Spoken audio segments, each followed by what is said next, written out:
Let's walk through exactly how to use a Cvs Health Covid test to get you answers fast and keep those around you safe. First things first, make sure you have your Cvs Health COVID-19 test kit ready and that it's not expired. Check the expiration date printed on the box. Gather any additional materials you might need, like a timer, a clean surface, and hand sanitizer. Sanitize your hands thoroughly. This will help prevent contamination of the test and ensure accurate results.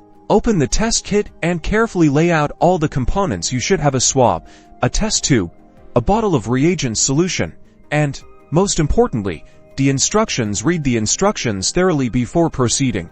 They're your roadmap to accurate results. Now, for the swab, gently insert the swab into one nostril, about half an inch. Following the instructions, rotate the swab against the inside wall of your nostril several times. Repeat this process in the other nostril using the same swab.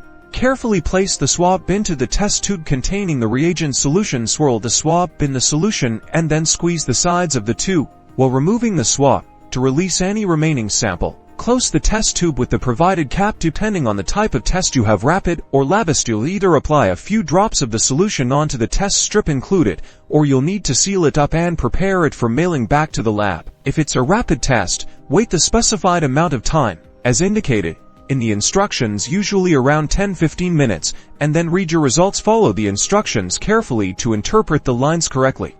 Remember, even a faint line can sometimes indicate a positive result.